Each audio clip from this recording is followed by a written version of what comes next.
Allez, 6h47 sur Sud Radio. Avant de retrouver Jean-Jacques Bourdin, on va du côté de Mayotte. Ce matin, on va faire un peu le bilan de ce qui s'est passé ces derniers jours, ces dernières semaines. C'est vrai que Emmanuel Macron est allé du côté de Mayotte. Le gouvernement vient de revenir en France il y a quelques jours avec François Bayrou, notamment Elisabeth Borne, Manuel Valls. On est du côté de Mayotte avec Sandy Faoulati. Bonjour Sandy. Bonjour. Merci infiniment d'être avec nous en direct ce matin sur Sud Radio. La première question que j'ai envie de vous poser, c'est comment allez-vous, Sandy ? Voilà, je me porte comme tout le monde, hein. La résilience, et puis on reprend et on reconstruit tout doucement ce qu'on peut. J'ai pas osé vous souhaiter une bonne année. On vous la souhaite tout de même, cette bonne année. Que l'année 2024 Merci. a été dure. Cette année 2025, on l'espère pour vous, ne peut être que positif. De toute façon, hein, vous savez, peu importe ce qui arrive, peu importe la gravité de la situation, il faut avoir la force de se relever. Donc, Mayotte se relèvera avec la population, avec ceux qui veulent nous aider. Et j'espère sincèrement, comme vous le dites, que 2025 sera meilleur que 2024 parce que la population est meurtrie et on ne sait pas quoi faire. Mais bon, on survit et on va s'en sortir en tout cas. Alors vous êtes du côté de Mamoudzou, hein, si je ne me trompe, la capitale. Racontez-nous un petit peu quelle est la situation actuellement. Est-ce que vous avez de l'eau ? Est-ce que vous avez de l'électricité ? Comment est le réseau de télécommunications ? Racontez-nous, Sandy. En fait, je ne suis pas de Mamoudzou. Hein. Mamoudzou, c'est mon lieu de travail. Donc D'accord. là, on essaye on a repris le travail partiellement, c'est-à-dire on fait les nettoyages parce que nos bureaux ont été détruits comme la plupart. Donc je suis venue là avec mes collègues et tout. Et là, ici, il y a du réseau. Sur le secteur de Mamoudzou, il y a du réseau. Il y a certains endroits, la quasi-totalité, il y a de l'eau potable. Il y a l'électricité. C'est pas le cas de d'où je viens, l'extrême nord de Mayotte, où vraiment tout a été dévasté. Les poteaux électriques sont même à terre, les lignes à haute tension. Donc, ça fait 3 semaines, il y a une grande partie de la population du Nord qui vit dans le noir absolu, sans eau potable, parce que les quartiers sont en hauteur. Donc, il faut de l'électricité pour faire fonctionner les pompes à eau. Il n'y a pas de réseau de télécommunication. On est complètement coupé du monde. Les gens sont obligés de se déplacer vers 20, 30 kilomètres pour aller chercher du réseau, faire 20, 40 kilomètres pour aller chercher de l'essence pour pouvoir se déplacer. Encore faut-il trouver des distributeurs de billets qui fonctionnent. Il y a des queues pas possibles. C'est infernal ce qui se passe ici. Malheureusement, on a l'impression que le gouvernement est venu là. Ils sont venus en vacances. Ils sont venus se pavaner. Macron est venu nous insulter et ça n'a pas suffi. Il a fallu que François Bayrou vienne ici avec Elisa. Écoutez, monsieur, quand vous venez, vous trouvez une population en désarroi, une population qui a tout perdu, et vous permettez en tant que chef d'État de dire vous avez de la chance d'être sur un territoire français, sinon vous allez être 10 000 fois dans la merde. Mais c'est quoi pour vous? C'est plus qu'une insulte, c'est du mépris total. Est-ce que vraiment c'était le moment pour un président de la République de venir nous sortir ça? D'autant plus que la situation, est très, très, très, très loin d'être revenue à la normale, Sandy. Hein. C'est ce que vous nous dites ce matin. Tout à fait, tout à fait. Il ne faut pas croire. Hein. Les images qu'on vous montre là-bas, c'est loin de la réalité de ce qu'on vit sur ce territoire. Je vous dis sincèrement, les gens, ils sont déboussolés.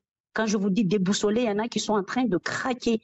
Il y a certains professeurs qui sont déjà partis il y a presque 2 semaines. D'autres sont partis parce qu'ils ne tiennent plus, parce qu'ils n'ont plus rien.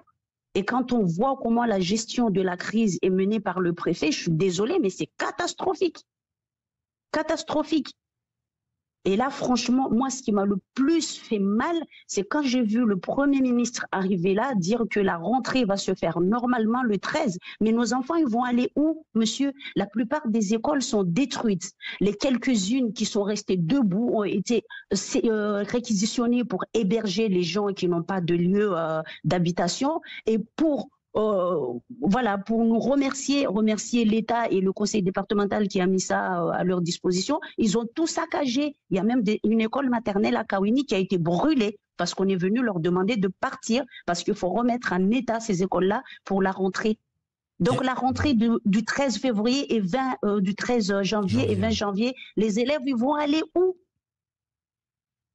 Sans professeur, sans école. Est-ce que c'est ça la priorité, vous pensez?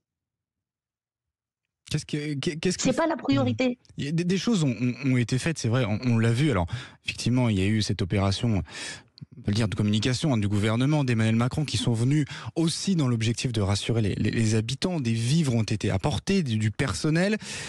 Qu'est-ce qui manque aujourd'hui ? Qu'est-ce que le gouvernement pourrait faire concrètement pour améliorer les choses là, aujourd'hui, demain, pour le quotidien des Mahorais ? Déjà, il va falloir que le gouvernement prenne conscience que la population de Mayotte n'est pas à Kaweni. Kaweni, c'est les bidonvilles. C'est de ça que tout le monde parlait depuis 3 ans. Il y a eu Umbushu. On alertait. C'est des zones dangereuses. Il suffit qu'il y ait des pluies diluviennes. Il y a des gens qui vont être ensevelis. C'est déjà passé. Là, aujourd'hui, il y a eu Chilo. Tout a été détruit. Jusqu'aujourd'hui, il y a des cadavres qui sont encore ensevelis. On ne les a pas extirpés de là. Et la plupart des bangas en tôle sont déjà reconstruites. Le préfet, il fait quoi? Le gouvernement fait quoi? Ils sont venus ici. Ils ont vu tout ça. Vous craignez que donc les bidonvilles de la mort sont encore là. Oui, les erreurs se répètent. Et la population, nous, quand je dis la population, je n'ai pas honte à le dire. Moi, je compatis, c'est des humains comme nous qui sont décédés. Personne ne souhaite voir un être humain comme lui décédé, touché par une catastrophe comme ça. Mais c'était des choses évitables. Mais on ne nous a pas entendus depuis tout ce temps-là. Aujourd'hui, les aides qui viennent ici, on nous fait croire que ce sont pour les Mahorais. Non, monsieur, je le dis haut et fort. Les aides sont arrivées dans les bidonvilles de Kaweni, les aides sont arrivées dans les bidonvilles de Petite Terre à la Vigie, les aides sont arrivées dans les bidonvilles de Kungu. Les gens de l'extrême nord, là-bas, n'ont rien vu. Il n'y a que hier qu'on a vu la sécurité civile arriver pour distribuer de l'eau. Et ces gens-là ont été réquisitionnés ici à Mamoudzou, là où il y a moins de dégâts que dans le secteur nord. Donc le gouvernement est sourd. Quant à Elisabeth Borne, plus méprisante que cette dame, je n'en connais pas. Oui, elle avait fait polémique à plusieurs reprises. Je le rappelle pour nos auditeurs, notamment, elle avait rencontré ces 2 professeurs à qui elle a tourné le dos en pleine conversation. C'est vrai que c'était pas très bien vu. Et puis, il y a eu ce moment aussi où elle éclatait de rire. Donc tout le monde se demande, elle rigolait François pourquoi. Bayrou était en train de comptabiliser les morts à Mayotte. Parler d'usine de dessalement, exactement. Les morts. On nous dit 39 morts, monsieur. Venez sur place et vous allez vous rendre compte. Il y a plus de 60 000 morts. Il y a des gens qui ont disparu, des familles qui ne retrouvent pas les membres. Il y a des gens qui sont là, qui sont complètement meurtris parce qu'ils ne savent pas où aller chercher le reste de leur famille. Vous vous rendez compte? Il y a des gens ici qui ne peuvent pas donner des nouvelles à leur famille, qui sont en métropole, qui sont à La Réunion parce qu'il n'y a pas de réseau de télécommunication. Là, ça fait 3 semaines. 3 semaines. Donc, il y a des priorités, monsieur, à mettre en place. Il y a des personnes âgées qui ont des problèmes respiratoires. Il y a des personnes âgées qui ont des pathologies graves. Même des personnes normales qui ont des pathologies graves.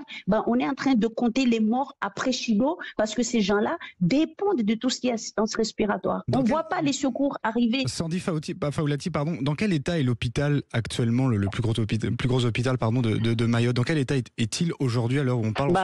L'hôpital est quasiment détruit. C'est pour ça qu'ils ont créé un hôpital de campagne au stade de Cavani pour pouvoir soigner les gens. Et je ne vous dis pas la queue qu'il y a. Parce qu'il y a beaucoup de blessés déjà.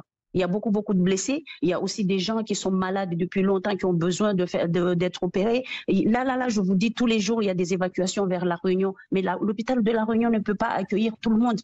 Et ça, encore une fois, c'est le gouvernement qui a laissé pourrir la situation. Si seulement ils avaient investi depuis plus de 10 ans, ils nous rabâchent là, deuxième hôpital. Il est où le deuxième hôpital? Le foncier a été trouvé. Il est où? On a compris votre désarroi, votre colère, évidemment, Sandy Faoulati. Je rappelle que vous êtes agent du département de Mayotte. Vous êtes né, d'ailleurs, vous résidez là-bas.